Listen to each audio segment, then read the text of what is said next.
I'm Sean, and I ran the Manchester Marathon this year, so 2022. Yeah. My name's Jack, and I also participated in that same marathon. And I'm Joe, and I also run it with these two.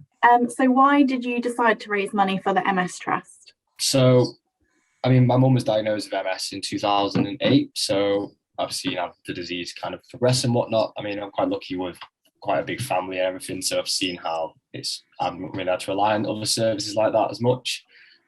Sport, it's just obviously a cause that's close to me, my family, so that was the main reason for it, just to help people who maybe don't have those same support networks.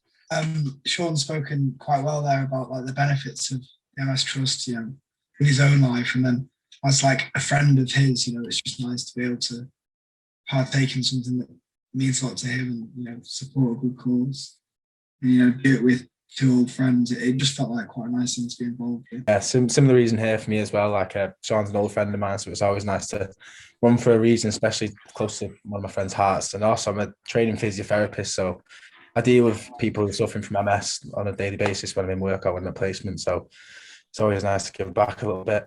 And why did you choose the Manchester Marathon over, say, like other fundraising events?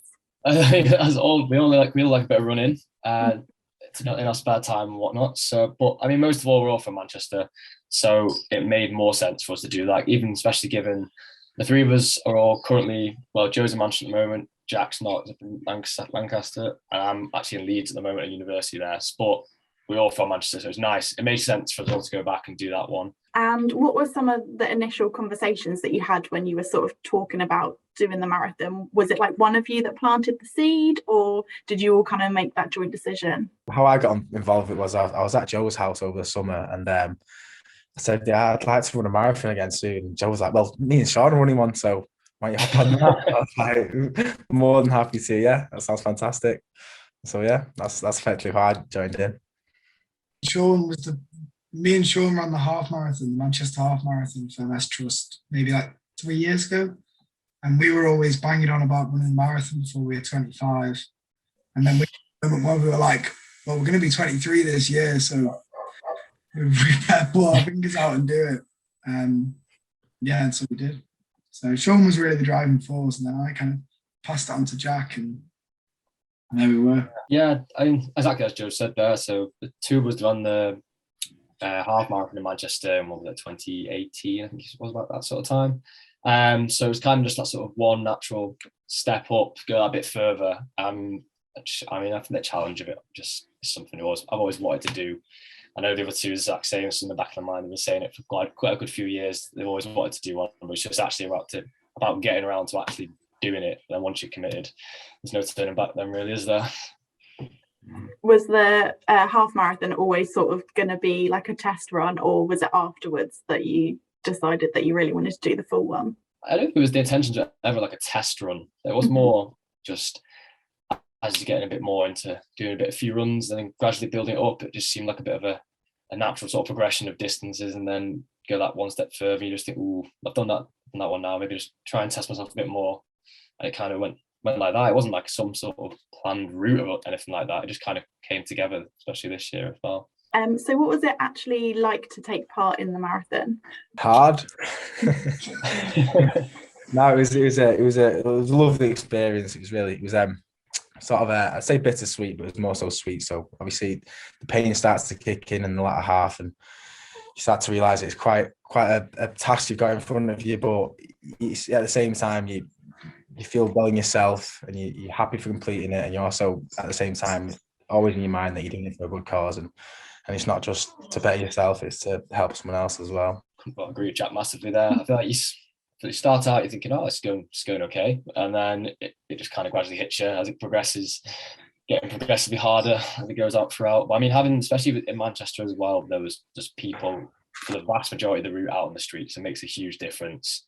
So I really enjoyed the day, but I mean, I think you can enjoy your day a lot more once you go over that finish line, you're finished, then it kind of sets in a bit more. Yeah, the whole experience of like our families were out on the streets and some friends, and we went to the pub afterwards, and we kind of went there together to the start line, the three of us. the whole experience was really positive. And if you had to pick one thing as sort of your favorite part, what would that be? Like whether it was a specific mile or, you know, a specific element like the atmosphere or something like that, what would you say it is? I'd have to say probably rather, obviously it was getting over the finish line, or probably like last 100 meters or so, where it was the most intense crowd and a lot of friends and family were there to sort of cheer you over the finish line, and you get to stop running as well, like you don't have to carry on anymore, and it's like recover a little bit.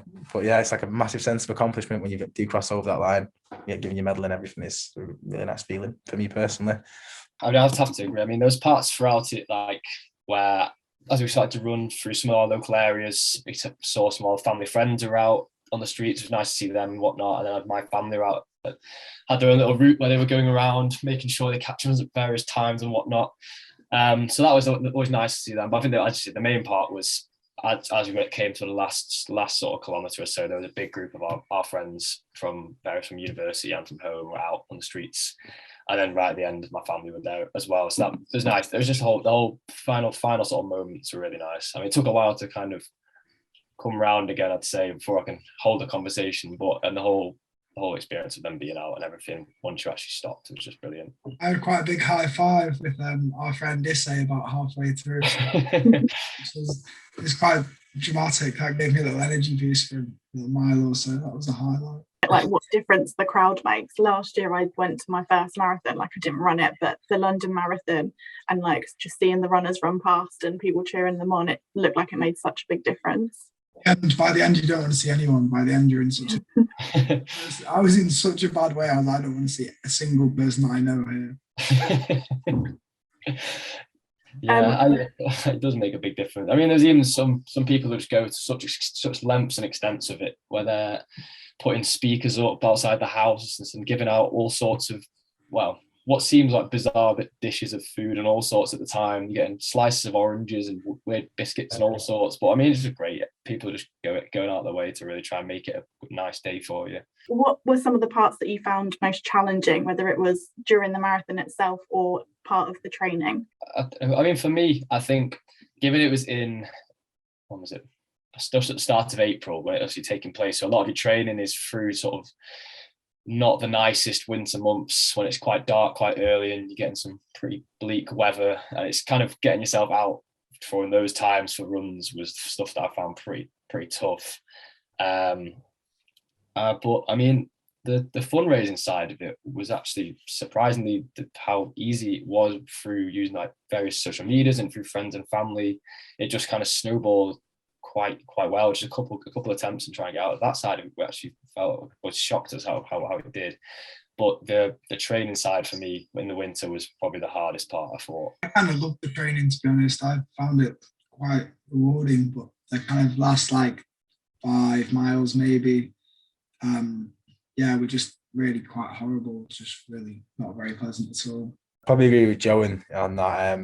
I enjoyed the training a lot, but I found it quite misleading because you don't really run 40 kilometers in training, and then obviously when it comes to the marathon, you do. And I felt like I expected it to be painful, but then reality sort of kicked in that last sort of 5 miles where my legs are hurting, blisters are kicking in.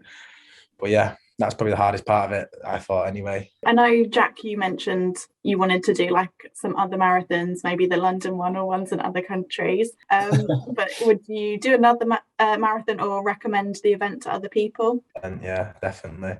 In terms of doing another marathon, yeah, without doubt, I'd love to go somewhere abroad and do it and sort of get a lot more like an authentic feel for the city. And in terms of recommending it to other people, yes, 100%. I feel like it's sort of like something for the bucket list for a lot of people. And I couldn't recommend it more. I agree with Jack. I think it's a great thing to be a part of, and I want to do another one, but maybe not for maybe a year or so. It takes a lot out of you. Yeah, wow. I think the moment I finished this one, it was kind of, so talking about this multiple, just when I finished that marathon, I kind of thought to my head, I was like, oh, you're not doing that for a long time if you're doing it again. But I don't know, after a few weeks, it's kind of sitting like the whole experience of it all, it's something I would want to do again and be a part of. Whether that be, I don't know, I'd like to give the London Marathon a go at some point because it's obviously quite a notorious marathon. And abroad, it's definitely something I'd like to do, 100%. But yeah, I couldn't recommend the whole experience. It's just brilliant. So yeah. Are there any tips that you'd give to someone who is either thinking about signing up for a marathon or has already signed up for one and is looking sort of where to start with their training? Give yourself not enough time with the training, and that should be a bit dedicated for it. That's something I probably was thinking to myself on them last sort of 10 miles. I was thinking you probably should have taken a bit more time in the training here. But yeah, I think it's mainly just getting started early and gradually, incrementally building it up, rather than thinking that I can just get this done in a really short period of time. The training wise, it's trying to be a bit more of a longer term goal. Other than that, I mean, just keep at it, really. That's the main thing. I kind of thought, just keep going and just keep going and don't stop, and you'll get there. Don't run too much as well. I think sometimes people think they've got to run every day, every other day, but 2 or 3 times a week, if you're doing it properly, is plenty. Especially in that week before, one of the things I did enjoy quite a lot was you can just really eat quite a lot of food and it doesn't really matter. And that was kind of something that I think probably did help me on the day, because I feel like I did have quite a fair amount of reserve to keep me going, because obviously it's, as Jack was saying before, it's sort of like an unknown territory when you get to that last sort of 10 kilometers, because you don't really, well, from what I read online and stuff, you shouldn't really run over 30 miles in the training for it. So 30 kilometers. Sorry, 30 kilometers on about. And then, so yeah, that sort of period there was just a bit of an unknown, but having that, well, what felt like a nice amount of reserve in there as well, kind of helped with that point as well. Coming back to that, like last 2 weeks before the marathon, you sort of want to hold off on the training a little bit, because you will carry the tiredness, the fatigue into the marathon, and it can affect you. Sort of take like a little bit of a honeymoon period before you start the marathon. Just eat what you want and relax before you take on the run. Would you say that, there's like this stigma that you can't run, there's certain types of people that can run marathons and everyone else, like if you run 5K, you can't do that? Do you think that's true, or do you think sort of everyone can do it and there's just a certain approach they could take? You could even noticed it on the day when we were there, whether that be when we finished and waiting with people and just waiting, because people set off in different waves and stuff like that. But there's such a wide variety of people, and you've seen some people run and just like, so when you think of someone who's doing a marathon, he wasn't the person you had in mind. So I don't think there's any sort of like set person you have to be to run a marathon. It's more about just actually training for it and being a bit dedicated to it. There's all sorts of people, all sorts of ages. There was someone on the metro, and we were on the way there, who must have been, I don't know, pushing on towards his late 60s, 70s. And he was just still there, ready to go in his full outfit. So, I mean, I don't think there's any sort of set person you have to be to do it, really. I think the beautiful thing as well, nobody could run 26 miles tomorrow. Like, part of the whole process is that, you get yourself to that stage over a period of months. And that's what's quite rewarding about it, is that 1 week you can't run further than 15 kilometers, and then you can run 18, and then you can run 21. So I don't think anyone should be like put off because they can only run 5K.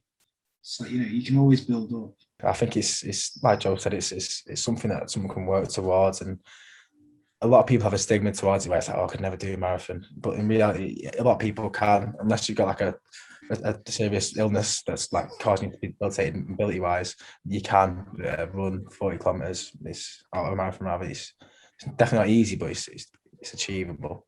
Just one more question then before we finish up. What would you say to other people who are considering fundraising for the MS Trust? I mean, I think there's, as charities go, there's some, obviously the big name charities you see out there that seem to get a lot of the fundraising from all the big sort of marathon and running events. And I won't drop names, but I mean, there's some of the much larger charities which a lot of people are kind of inclined to go towards naturally. Whereas I feel like, especially if you've got some sort of personal relationship towards the charities, you should be encouraging people to get involved and fundraise for them, because the work they're doing is invaluable. Whether there's not just MS Trust, there's various other societies along that where maybe don't receive as much funding as others. So thinking about those ones as well, why not? I agree. Get involved. Yeah, definitely. If you're gonna put yourself in the pain, you might as well leave for a good reason.